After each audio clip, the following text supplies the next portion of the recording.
Hello and welcome. So this is a slightly different video compared to the usual videos that we do. Essentially, this covers the kind of points that you need to understand in your data science journey, irrespective of where you are. You could be a beginner, you could be somebody who's still learning data science. Let's start with an example.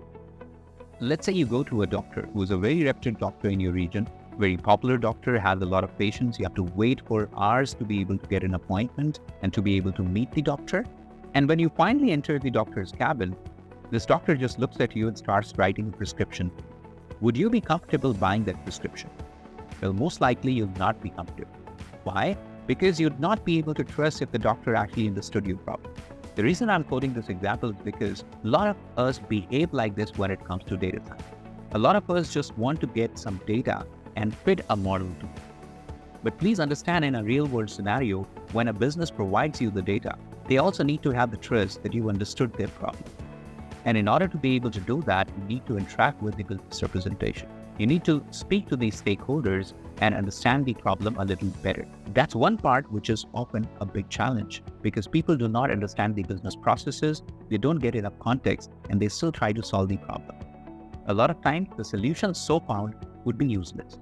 You cannot become a domain expert in a matter of weeks or months, but you can speak to the domain experts to understand what's critical for them. Second important point is, we know that about 85% of the time in a data science project is allocated towards data preparation. But if you look at any data science course, the proportion of content allocated to data preparation is about 15 to 20%. That's understandable if the course gives you the necessary foundation into programming. We are not saying that you need to be an expert at programming. You need to be comfortable with the basics and principles. Why programming cannot be skipped is because data preparation would require dealing with the kind of data which is very unique and it's often not in the right shape. So to bring it to the right shape, you definitely need help. We're fortunate to have libraries in Python today which are great at doing a lot of stuff. Still, you cannot ignore the importance of some amount of customization that becomes mandatory. And the third most important point is that it's the data that's more important than the model. The way you learn data science in a course is that you're told about bringing the data to a format where it fits a model or satisfies the model's assumption. But the way it works in the industry is quite opposite. For example, let's say you're working on a problem where you're asked to detect the patients with cancer. Now, if you're already limited in your understanding that you want to force fit a logistic regression model in this case, you will be treating the outliers in the data and then passing the data to the logistic regression model. But without realizing what you probably have done in the process is that you've lost a lot of meaningful information.